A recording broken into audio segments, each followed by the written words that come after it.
Welcome to Dodgers Daily. Casey Porter here. So glad that you decided to tune in. Fans, today we have one of the top-rated pitchers in all of minor league baseball joining the show. That would be Jackson Ferris, left-hander in the Dodgers organization. Jackson, thank you so much. Yeah, thank you for having me. Okay, so first of all, let's back up. The Cubs organization, let's talk about your time there. Then when you heard about the trade and all kind of the thoughts of coming to the Dodgers. I mean, it was cool being with the Cubs. I mean, of course, it's the team that drafted me, so it was great to have them give me that opportunity. But then getting traded over here was a bit of like a shock. Didn't really know how to react to it at first, but definitely settled in after a little bit of a rocky start last year. Definitely settled in, got to know the coach as well, and definitely enjoyed being here. Kind of take us through your mix and where you're at as far as the types of pitches that you're throwing this year.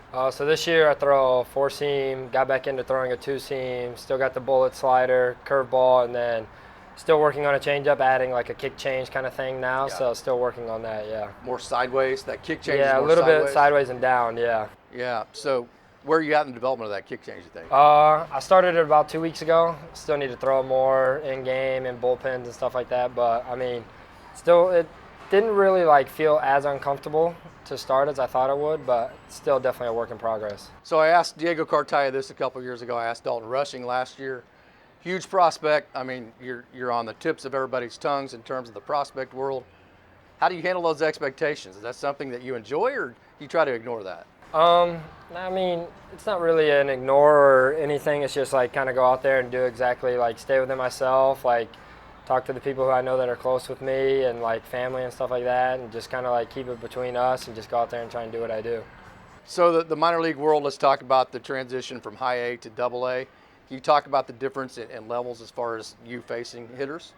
I mean, it's definitely a difference in terms of like guys up here knowing the zone better, not as much of like free swingers, I would say, but like it's still going out there. It's like 60 feet, 6 inches, same ball, like everything's the same. So still trying to stay within yourself to like go out there and not make the game too big and too different than what it actually was in high A, in which you did well, just trying to go out there and keep everything the same. So you know you have the stuff to get major league hitters out. You've seen that already.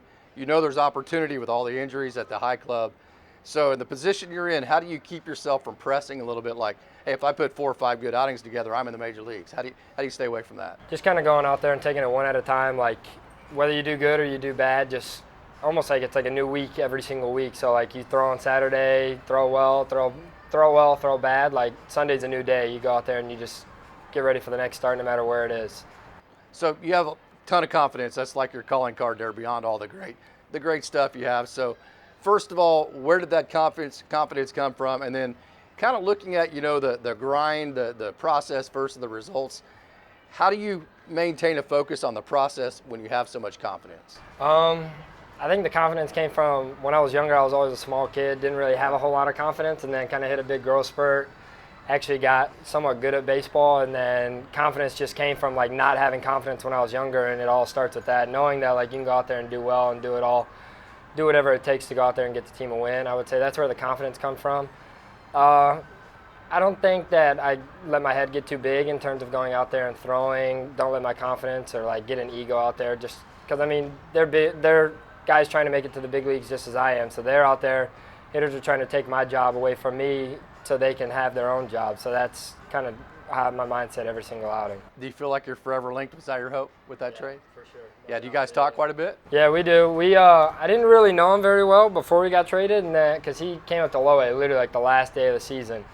And then once we got traded, we like started talking on the car ride over to Camelback, and then we've been pretty close ever since, yeah, for sure. So you've been in 2 different organizations. The Cubs are fantastic. The Dodgers are next to none.